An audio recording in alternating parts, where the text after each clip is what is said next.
So, sometime last year, I was driving with a friend. I was on vacation and I was driving around in a new area for me.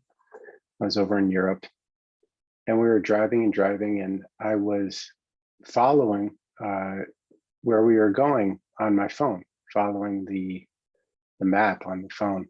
And I can't remember whether it was Apple Maps or Google Maps. It was one of those maps.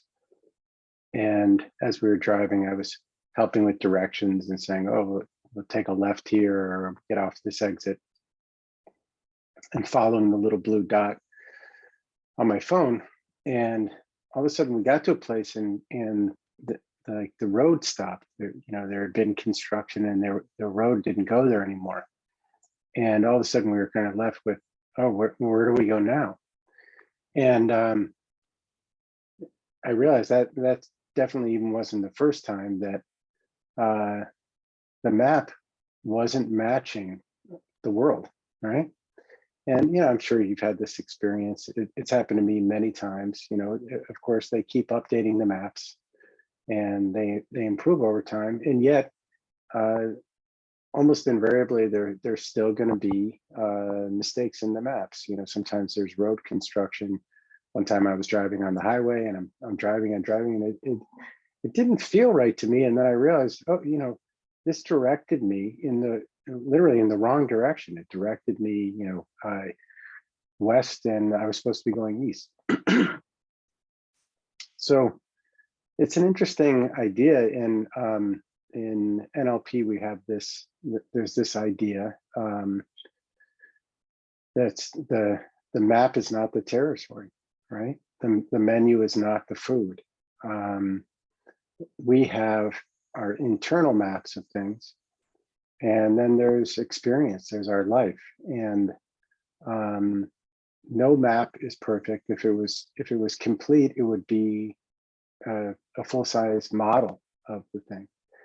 But we have all these different internal maps. We have maps about what our experience will be like. We have an idea of, oh, today's going to be this type of a day or that type of a day.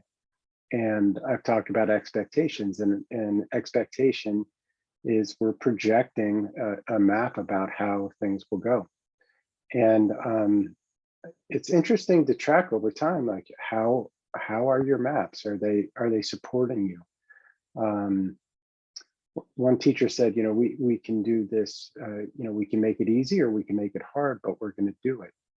And I think there's a lot of truth to that. Very often I might think about a task, and I'm imagining that it's going to be very difficult. And I can make it difficult, if my map starts to become my reality.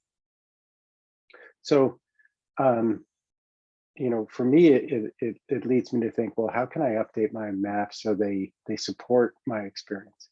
And I wanted to give you one more example, because for me, this was really had a huge impact. I was in a class, and we were talking about different situations and different beliefs. And I was a demonstration, and I kind of threw out this idea that I had, or about my experience, which was that I didn't like doing things under time pressure. And that was my map. That was, as a result, that was pretty much my reality. The minute I perceived something or kind of coded the experience as time pressure, I would sort of stiffen up, and I'd get very anxious, and my performance would go down. I wasn't in the flow, so to speak. And we were going around the room, and the exercise was people were offering me different reframes of the situation, different ways of thinking about it that might help me shift my map. And we went around, and most of them weren't working for me. In other words, people would offer something, and I was just like, yeah, that sounds right, but it's not me. So we heard some of the typical things like, oh, pressure is what makes a diamond. And although that's a nice idea, it didn't match my experience. I said, no, pressure makes me stressed. It doesn't feel like it's making me a diamond, it's making me stressed. And we went from one person to the other. And And yet I was sitting with this very real feeling in my experience that what I had called time pressure was like, if I'm at work and something has to be done by a certain time. And we got to one of the participants who knew me, and he said something that really shifted my experience. He said, Rob, it's funny that you say you don't like time pressure. He said, I know you play music and I know you like to play with time. And when he said that, it kind of shocked me, and it went into my experience, because he was absolutely right. I love playing music, and I love playing with time. I like going faster. I like going slower. I like polyrhythms. I like, getting funky. I like doing all these different things with it.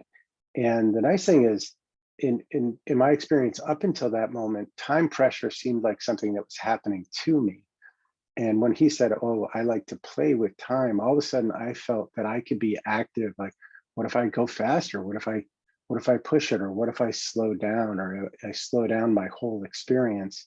And all of a sudden, just this little turn of phrase gave me a very different way of playing in that context. Like, I felt like I was in a playground instead of under work pressure.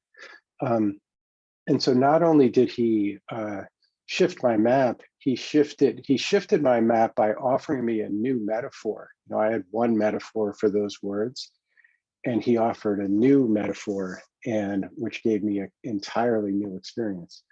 So I invite you to notice what maps you have and how you think about different experiences as you're moving through your days, and see if there are other metaphors, other maps, other ways you could adjust the lighting, adjust the timing on situations, and see how a different map can offer you different choices.